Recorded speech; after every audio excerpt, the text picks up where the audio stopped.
You're listening to RevOps FM with Justin Norris.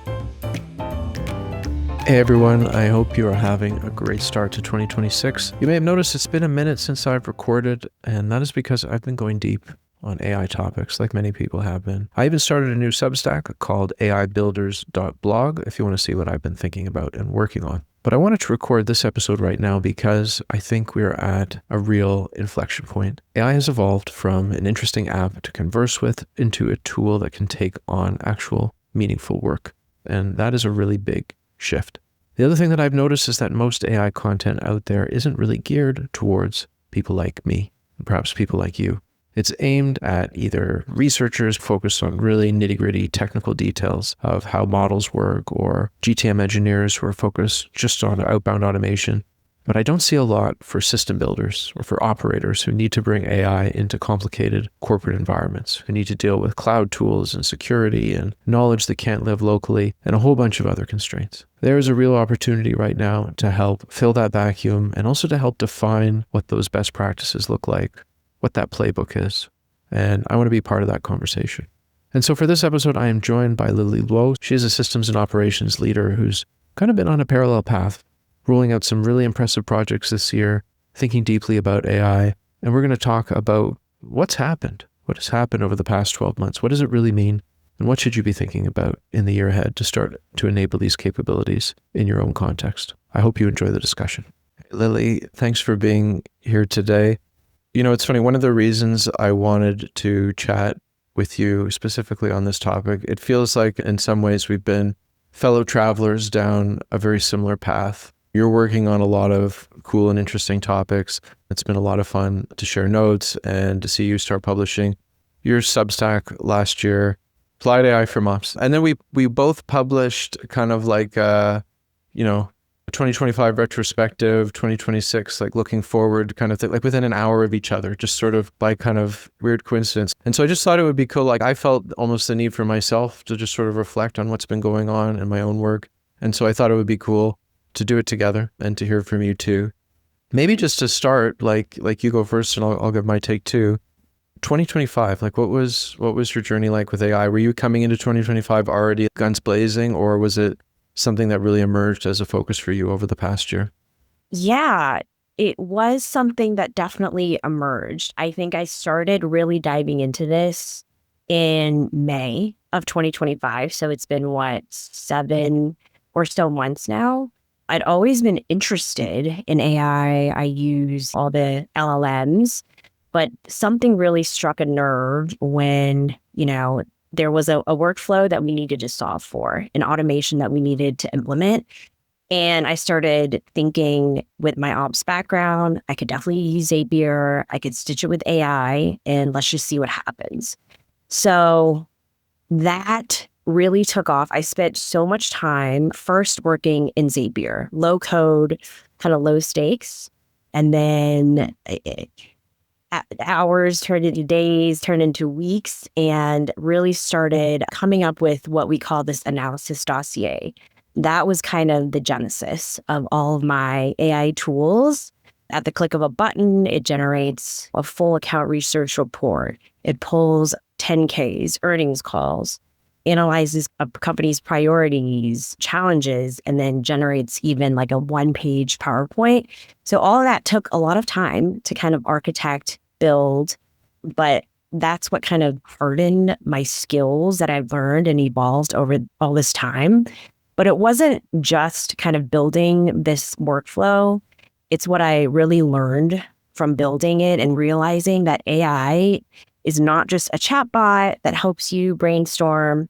It really lets someone like you and me, or ops people in general, not an engineer, build tools that can integrate into your workflows, solve problems at scale. And, ops people have this systems thinking, can design these workflows, and the coding gap is now solvable with LLMs. So, we might not write the most robust code, but if we understand the MarTech stack, the architecture, what the business needs, we can create these solutions that are custom to our own company and our own process.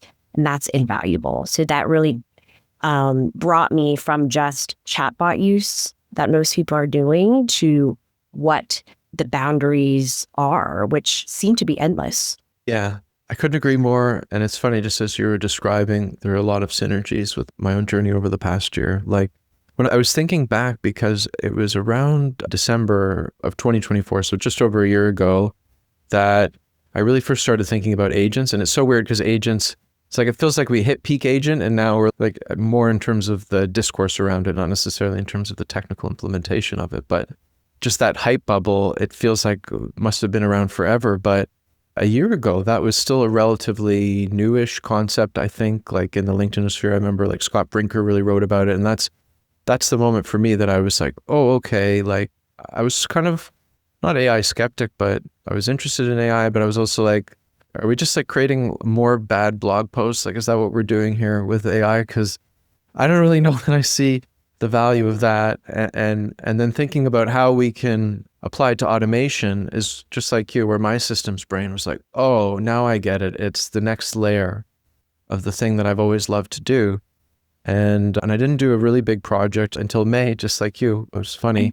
And similarly, it was like an account research, email writing thing. I think the main difference is that yours turned out really well. And for me, that project was a bit of a flop, not necessarily because of lack of effort, but mostly just wrong tool for the job. You know, we had a platform kind of already selected and I was like, I'm going to use like what I have here, and which was Dust. And I really liked Dust, and we can talk about tooling, but I was trying to use a conversational assistant for a more linear workflow, you know, where predictability and reliability were the key.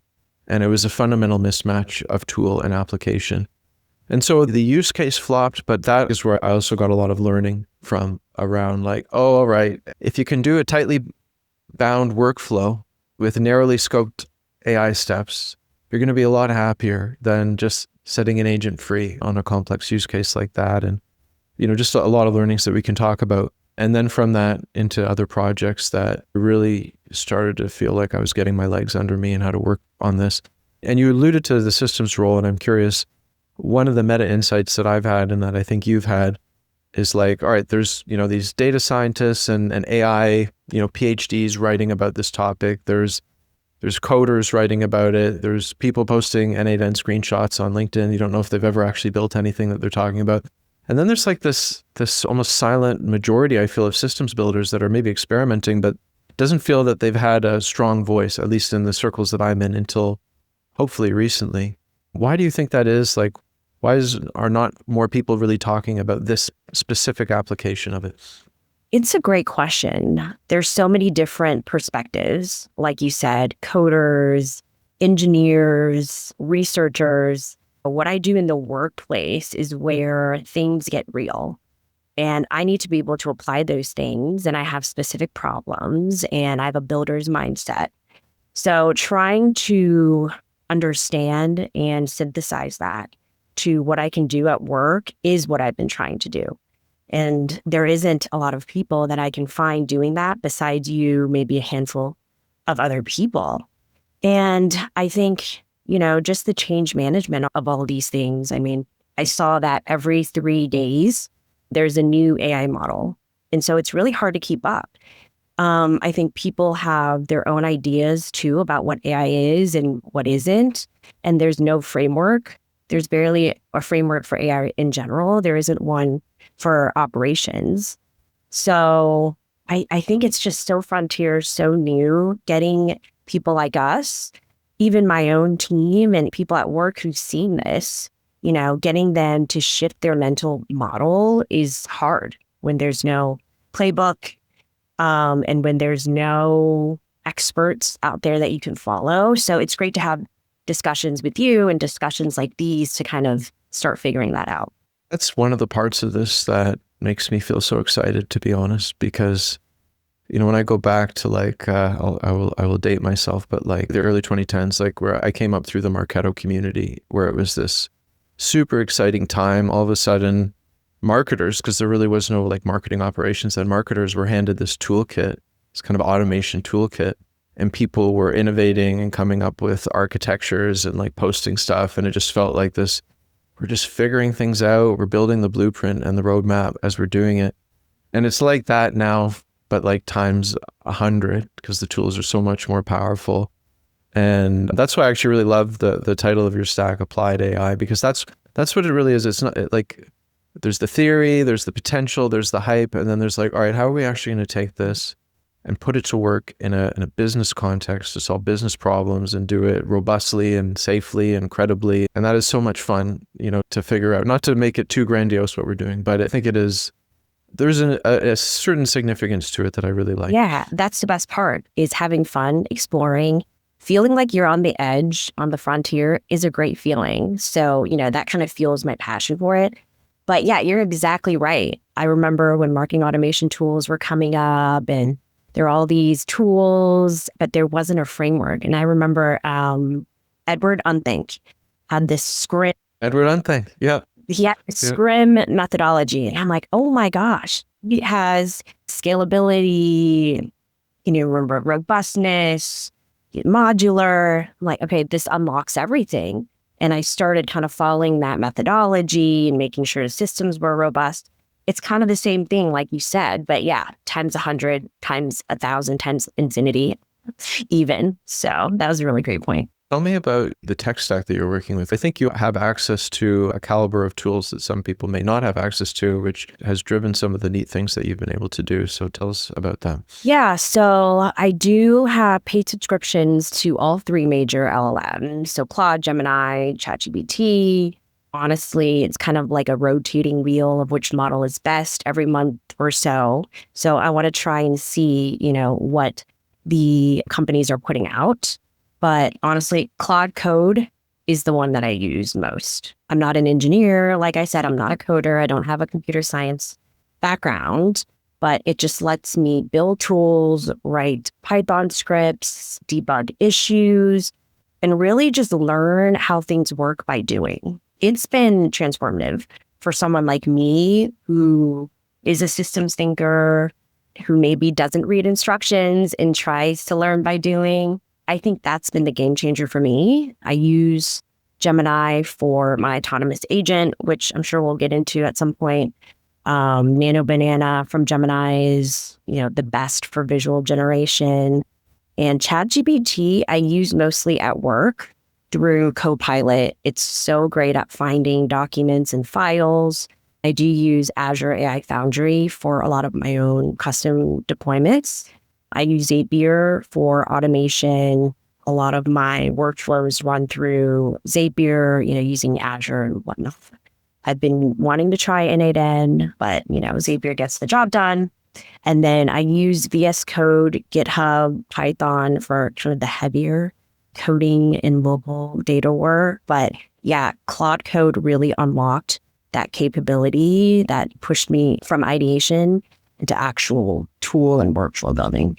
Double click on that for a second, because I know Claude Code has been such a huge topic. I published a piece on Claude Code and some of the experimenting that I've been doing yesterday, and actually spent a good chunk of the holiday working with Claude Code and similar tools, because the mania around it has been so fierce and well deserved when you see what it can do.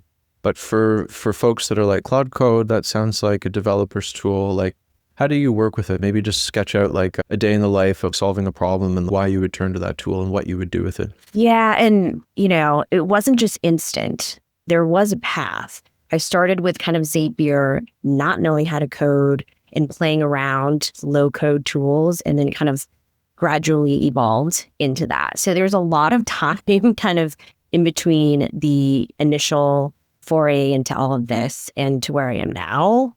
But yeah, it's always open for the most part on my desktop. I have all my AI projects in my local files. I use Claude and keep everything very organized.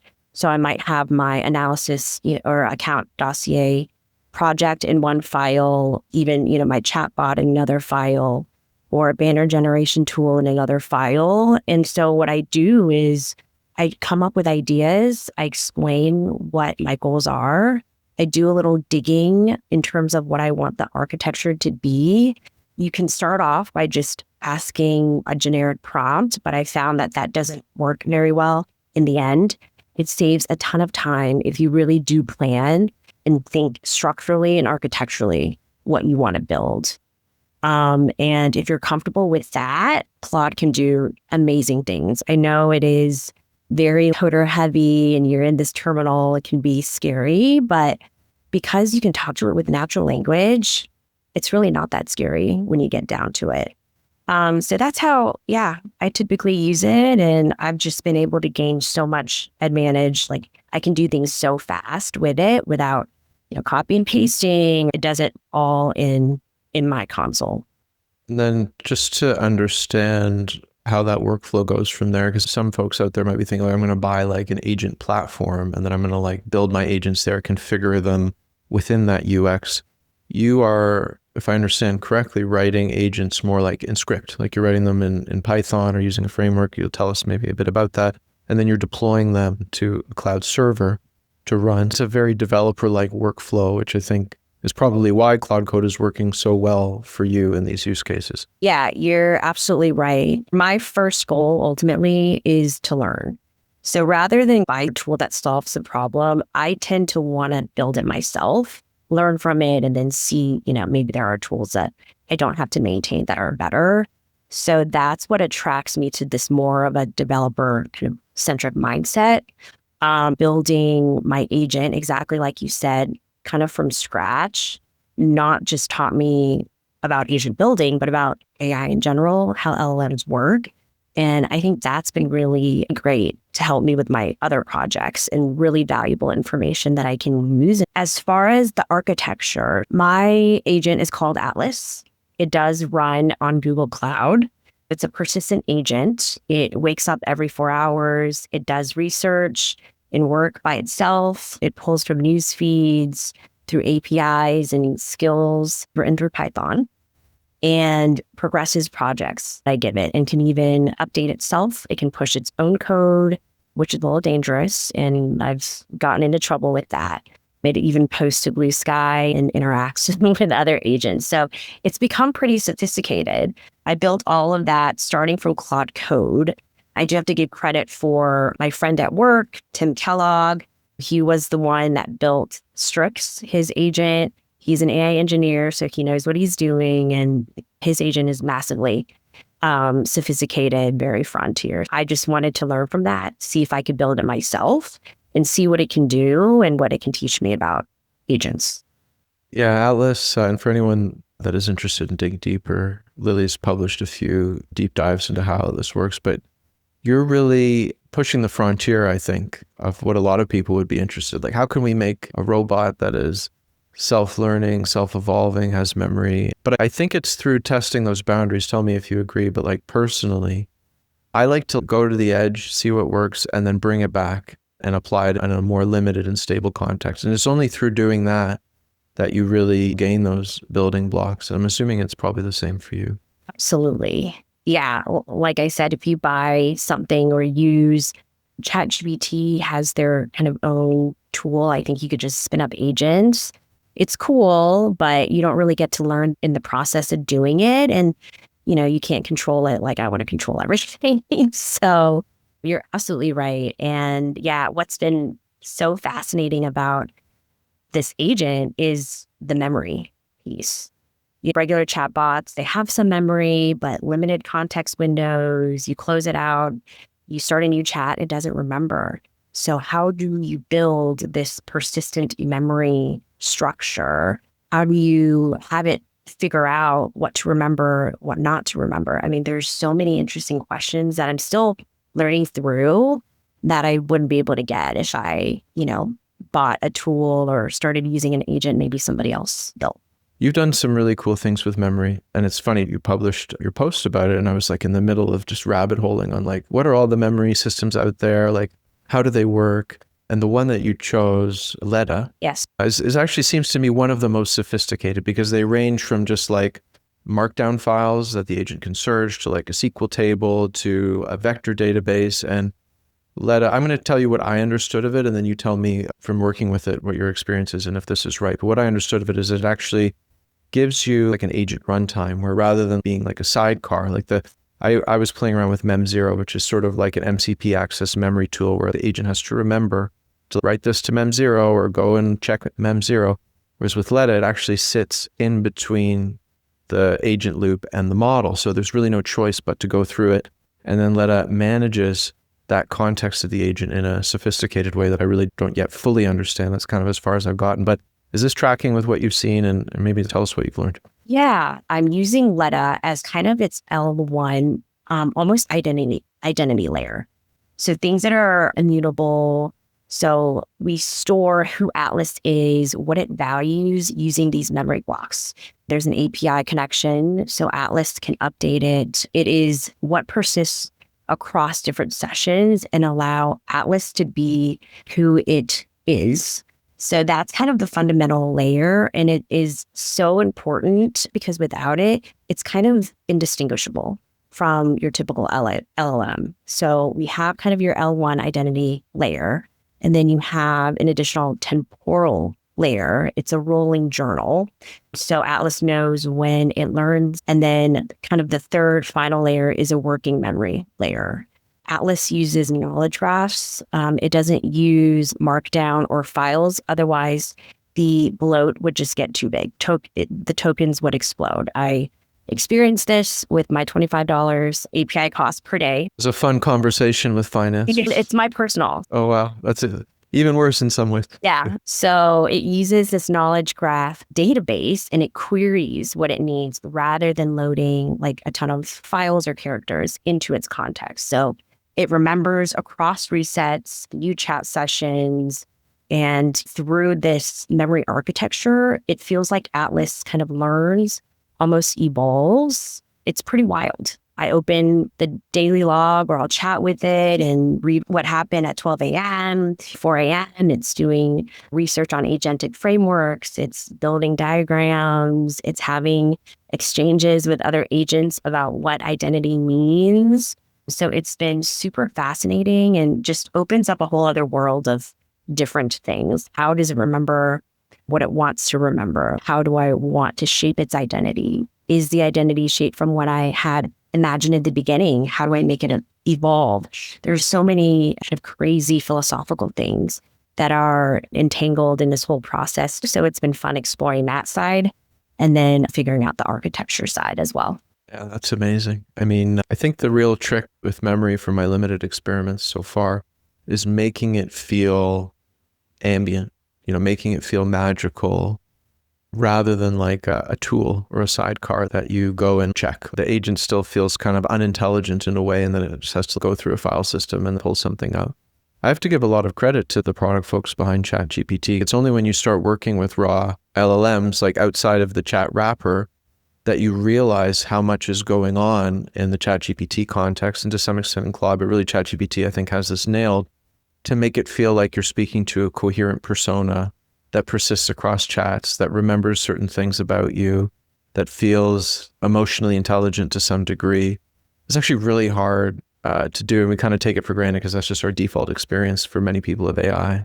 But it's really hard to do. But it sounds like you're achieving a lot of that in your own architecture with Atlas. Yeah, I've been able to kind of explore what that build looks like. Of course, I'm not building an LLM. The LLMs I'm using are Gemini, Claude, and whatnot. But the way that I've been able to optimize Atlas and how it optimizes itself, those problems or challenges that we face, it will come up with its own solutions. And so when we try and figure out how do we harden your memory and how do we make sure your identity is persistent, we'll think of or research what's in the latest AI research and start building like a librarian protocol. And it will start to invent kind of these things and gradually evolve. So you can kind of see from the beginning how the building blocks of an LLM work and then what is possible through this agentic evolution. So yeah, it's really cool. I think that is the most fun thing about working with code-based agents that like have access to files and can run scripts, is this self-evolving nature of them, and how the way I've been thinking of it to myself is like the wall between configuration and application disappears, because usually you have like the thing that's doing the thing, like the application, and then you have like this back end, and the two ne'er shall meet. And yet with these, I was writing some documentation with an agent, and I was like, oh, this is lame that I have to copy and paste this like into Confluence. Like, can't you just push it there? And it was like, and like, you're like, I'm done. Here we go. I've written a library that will do this. And, now it's part of the system and away we go.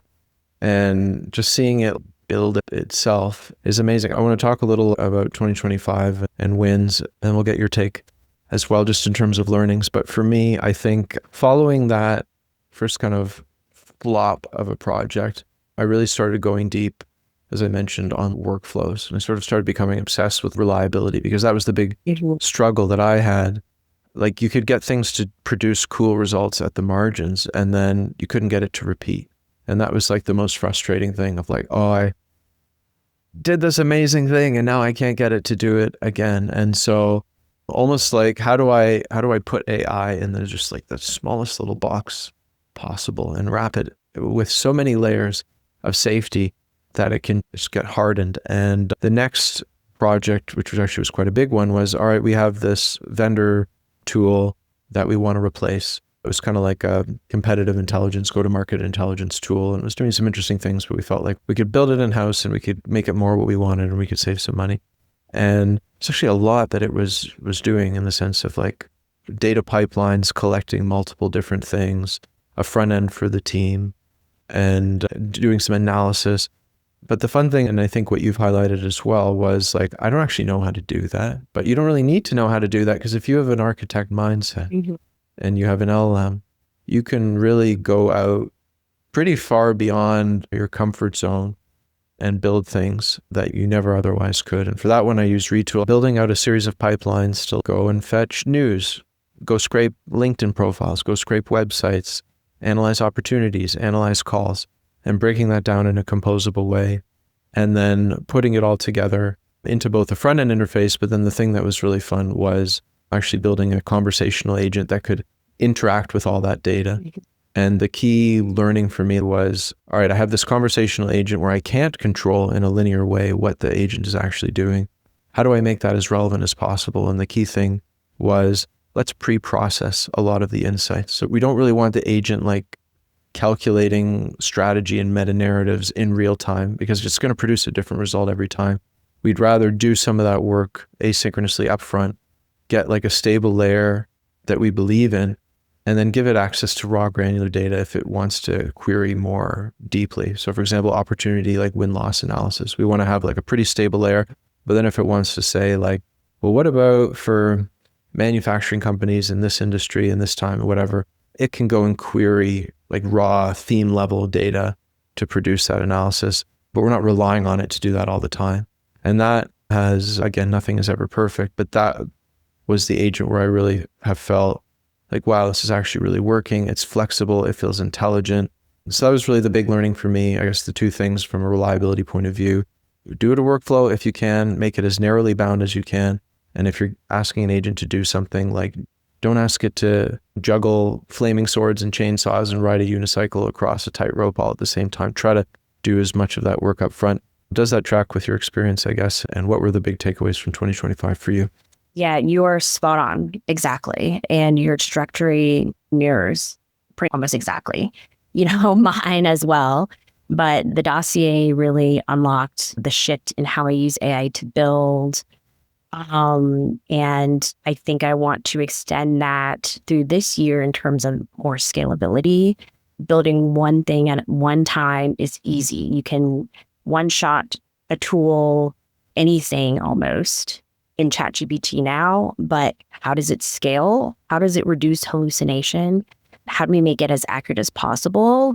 How do we feed it the right context so the output is actually valuable and usable? And then how do we enable others to use the workflow or use the tool within the organization? Those are things that are still challenges and are still things that I'm working on through the process of building with Zapier and then eventually in Cloud Code and whatnot. But I think building Atlas has taught me that AI as a tool I use has shifted to AI as a system that's persistent, that builds on itself, that feels really novel, really frontier. And so I want to explore how to bring that into my work applications. Imagine an agent that could monitor our campaign calendar, watch pipeline data, flag when we're not going to hit our monthly goal and tell me why, not just the sheer numbers or what's happened. Almost like a chief of staff that orchestrates across tools, not just fixes things within tools or an existing workflow, but gather our company goals or external knowledge or research and recommends how we can improve these existing processes or workflows and whatnot. So that's what I want to explore for this year, built upon what I built in 2025 and what I've learned since then. I love that. And how are you thinking about those capabilities, not just for you, but like for a broader team? In other words, are you more thinking about it from like, I'm going to build these things, they're going to be the engine under the hood, the team will see artifacts and outputs, but they don't really need to interact very much with what's going on? Or are you thinking about like, how can I take the wizardry that you have and give some form of that to like a marketer or somebody else on the team? It's a really great question. And honestly, the latter. I think I love building these tools and it's been great for my own knowledge and for my productivity, but we definitely need to expand that.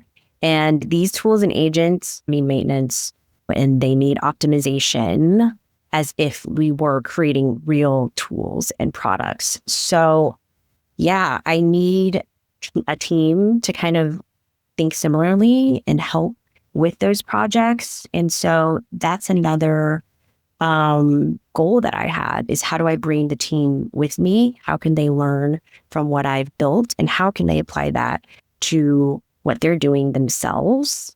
So that's one part of it. As part of a marketing operations kind of team, they are at the intersection of tools of building of AI. So that's a goal of mine. The other side of that is, as we're kind of talking about like, okay, managing a team of agents and that kind of talk that others have, I do think it's possible. And I think building Atlas has taught me that it may not be far away, but I think, I really want to focus these things on manual tasks that don't add a ton of value. I don't want my people chasing marketers and looking at something and seeing what exists and what doesn't and seeing what's already there. That's not something that adds genuine value as much as strategy work, as optimizing processes or coming up with new ideas. So I think we still need people to come up with those strategies, set those guidelines, exploring new ideas and doing what they're doing to manage the strategy process and that side of the work while we create kind of these cool agents that do manual tasks that really just frees up productivity for all of us. Very much on the same page. We have a lot of people using like ChatGPT and stuff. We use Gemini as our core corporate tool. And the first AI specific platform we rolled out was a tool called Dust, French-based company. I didn't know a lot about it. And it's only with usage that I've come to appreciate some of the sophistication of what it's doing, because where Dust has a lot of strength is it makes it really easy to hook up Google Drive, Confluence, Snowflake. It handles a lot of the back-end RAG processes for you. And it's only when I've looked at tutorials and examples of building that out in other contexts that I've realized what it's really doing and a lot of that heavy lifting. The challenge I think we've seen with it is how do we make it intelligent enough to query that information accurately, produce good results, to not just have access to knowledge, but to feel intelligent. And part of that, I think, has to do with how those tools are just like presented, the context wrapped around it. Great example is like there's a Salesforce MCP. So you can hook it up in 15 minutes and let it query Salesforce. But if it doesn't know what the fields mean, and many orgs have 10 years of history, it's going to get stuck at how do I know what country a company is in? There's just like 5 possible fields. So providing that layer of enablement to the agent. So, looking forward to 2026, that's a big thing that I'm going to be thinking of.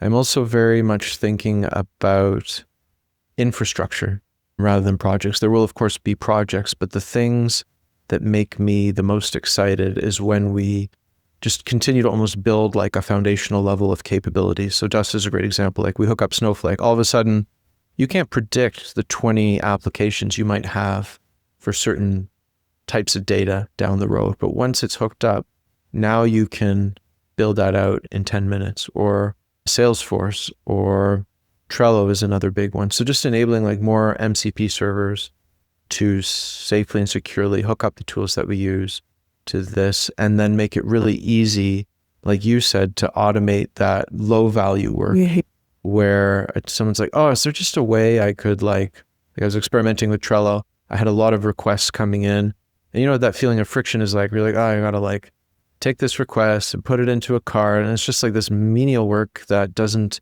feel value and it weighs you down. I was just like, I'm just gonna feed this in. I was like, all right, to my assistant in Dust, I was like, create these cards, and it was just like bing, bing, bing.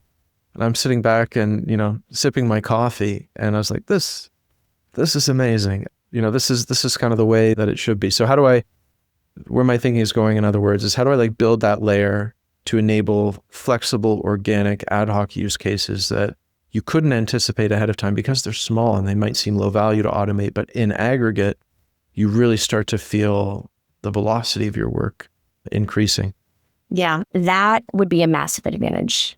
If you were able to unlock that capability for the organization, for a team even, versus I have capability to manage what's on my drive, what I have access to. That's only helpful for me in my own projects. So I think the enterprise and work adoption piece is critical.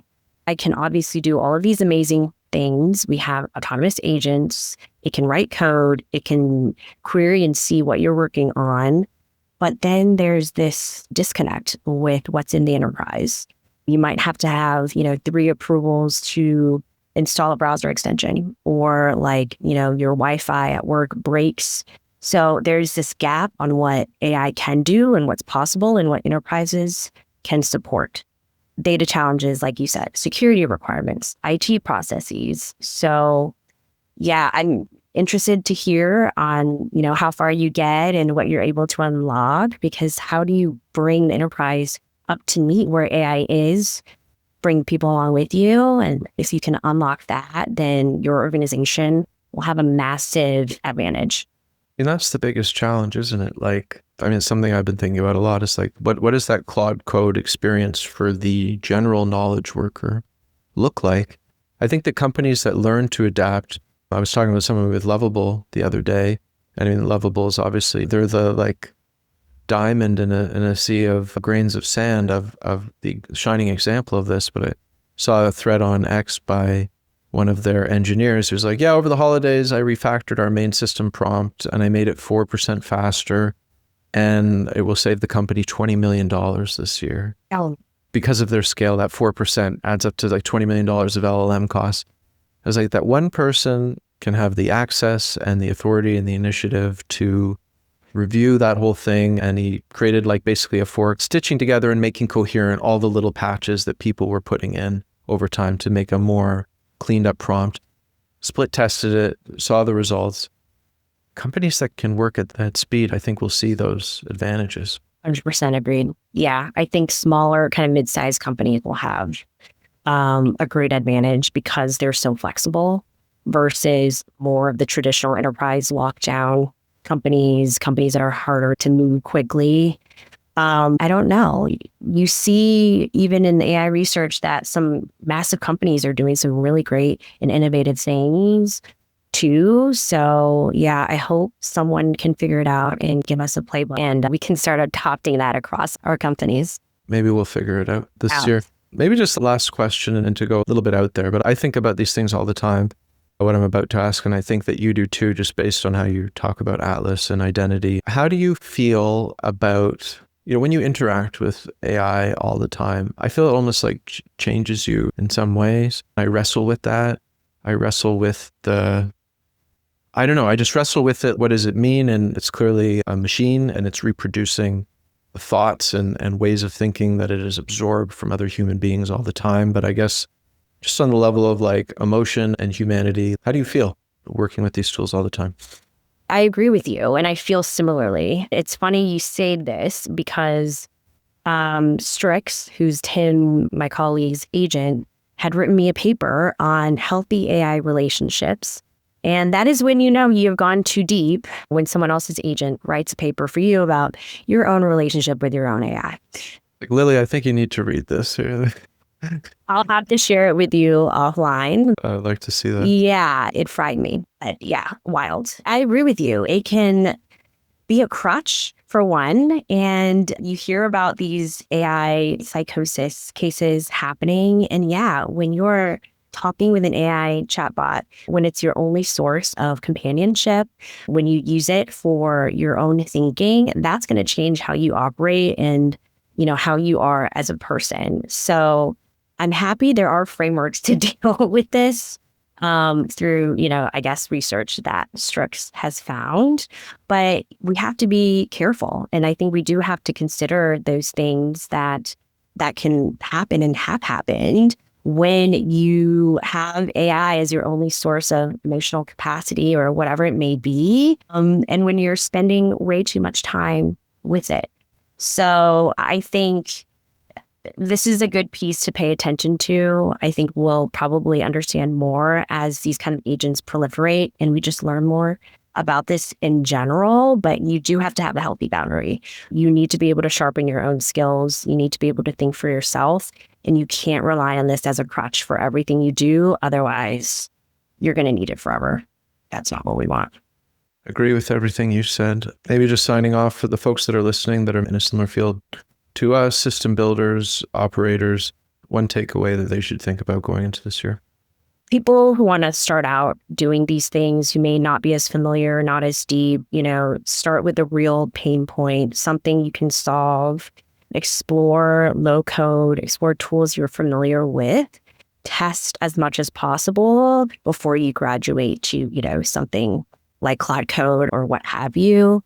Expect to fail. The failures will teach you much more than the successes, probably. And read my Substack. You can learn from that as well. I'll include to link that in the show notes, and I would co-sign everything you said. The best way to get good at using AI is to use AI and try to break it, to try to push the limits, to say like, wait, it'll say like, do this. It'll be like, well, can you do that? Like, shouldn't you do that for me? Like, sure. Like, well, what would be involved? And go down those pathways and try to go to the edge responsibly in a safe way, and then bring back what you've learned. That's worked well for me. Lily, this was so much fun. We'll check in again, I'm sure, at some point, and folks should go and read what you're sharing and follow your journey. But yeah, thanks so much for chatting today. Thank you. Thanks for inviting me. I love this conversation and looking forward to many more. All right. Bye for now.